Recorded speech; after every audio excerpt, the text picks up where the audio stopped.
Boa noite oficialmente para todos vocês. Hoje nós vamos iniciar o estudo dos pedagogos da segunda geração. Vamos iniciar essa etapa falando de 3 teóricos ingleses. Vamos falar hoje do John Painter, depois nós vamos falar do George Self e depois nós vamos falar do Keith Swanwick. Esses são os 3 ingleses principais que nós vamos estudar da segunda geração, depois outros, mas não dessa nacionalidade.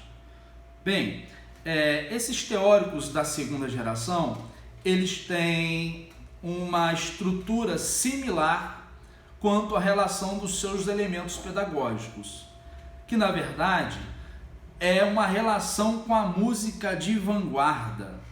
O que seria a música de vanguarda? É aquela música que está sempre à frente do seu tempo. Então, o vanguardismo busca elementos de inovação, de expressão e de uma conduta que ela não tem relação com o que acontece em tempo real no nosso presente. Então, todos eles vão ter uma relação com a música de vanguarda. E essa música de vanguarda, essa música moderna, a gente está se referindo à primeira metade do século XX, dos anos 1900 a 1930, 40, 50, esse miolo aí. E ela vai ter, essa música de vanguarda, música moderna, ela vai ter elementos que vão dialogar com os processos sociais, culturais, políticos e econômicos dessa realidade social da humanidade. Se nós formos pensar nos processos históricos, nós temos aí Revolução Russa, lá os bolchevistas, os menchevistas, nós temos a queda da Bolsa, nós temos a Primeira Guerra Mundial, nós temos a Segunda Guerra Mundial, o período entre guerras, nós temos ali o Fordismo acontecendo, a indústria se estabelecendo, os primeiros estudos psicológicos se sucedendo. Então, a primeira metade do século XX, ela é uma turbulência de pensamento, no sentido de que o mundo também está num desenvolvimento confuso, e explodindo nos seus sentidos aí de construção.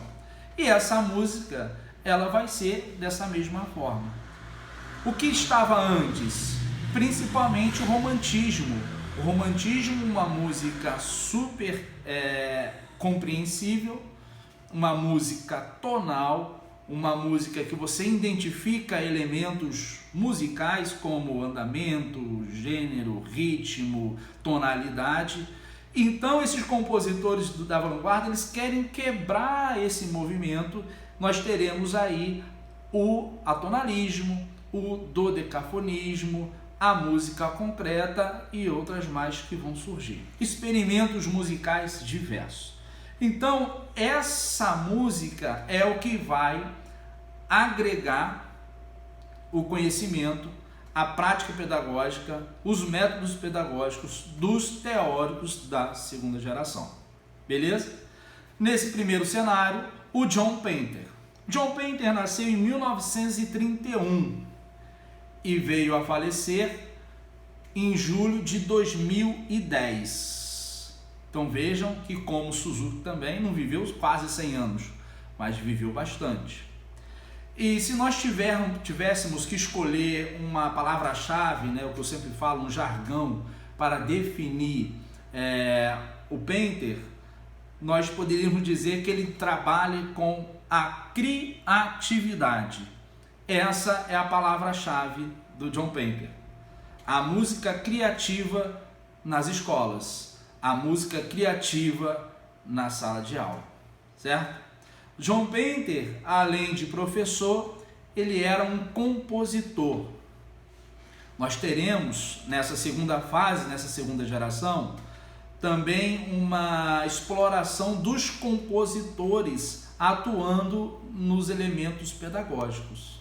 Depois nós vamos ver alguns nomes, e você vai ver que todos esses teóricos que vão levantar as questões pedagógicas, eles são da área também da composição, né? Então o Painter vai defender um fazer musical criativo em sala de aula, nas escolas. E com isso, ele vai questionar o que estava sendo ensinado nas escolas inglesas. Então ele vai ter um processo muito pertinente e de interferência no currículo. Então você que estuda currículo, você que vai aí pesquisar sobre elementos curriculares, o John Painter ele tem forte influência no currículo. Ele vai transformar o currículo do ensino fundamental, o currículo do ensino médio e do ensino superior na Inglaterra durante quase 10 anos, na década de 70 e início da década de 80.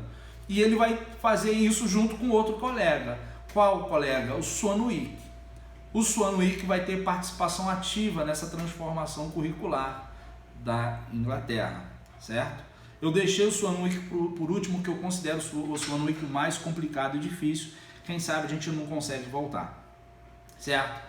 Bem, então o John Painter, quando a gente fala criatividade, a gente tem algumas palavras que fazem sinônimos e teias disso. Então ele vai defender um projeto pedagógico com os princípios de liberdade, com os princípios de expressão. E ele vai contra a ideia daquela música de concerto estabelecido na sala de aula.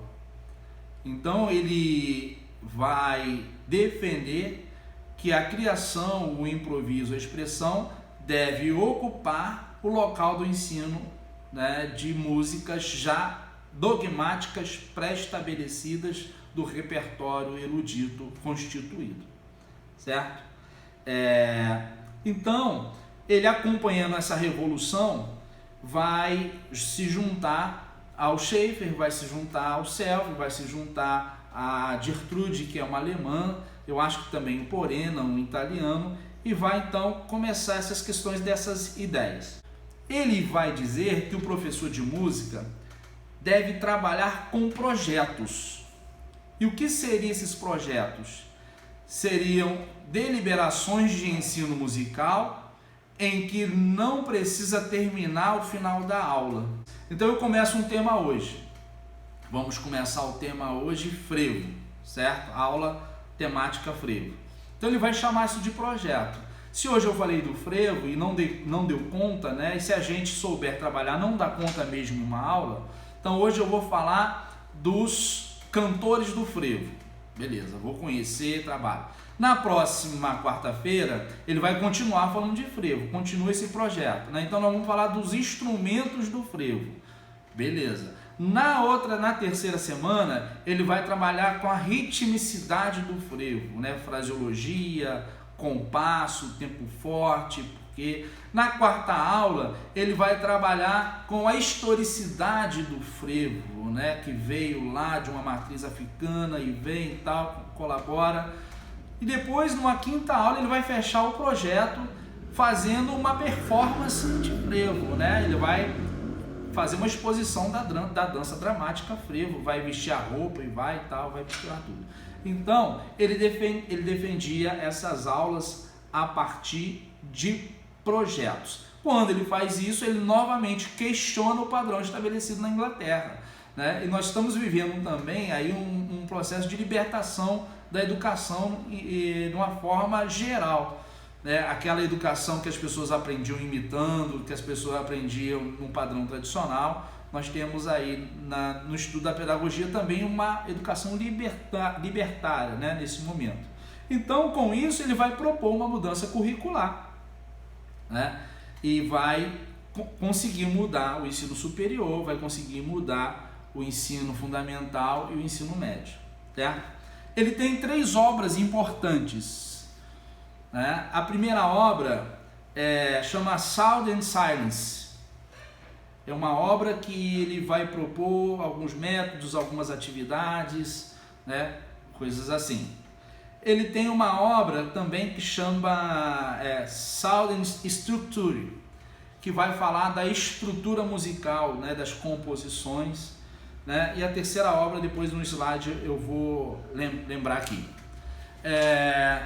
Painter também defendia a integração entre as linguagens da arte. Ou seja, o professor de música ele não devia estar isolado mas ele devia estar trabalhando também com a dança, também com o teatro e também com as artes visuais. Então ele defende um trabalho interdisciplinar, né? A escrita criativa, né? O teatro criativo, a dança criativa, sempre voltado para a criatividade. E encerrando essa parte, o John Painter nunca veio ao Brasil. Apesar de ter sido convidado algumas vezes, ele não colocou os pés aqui, né?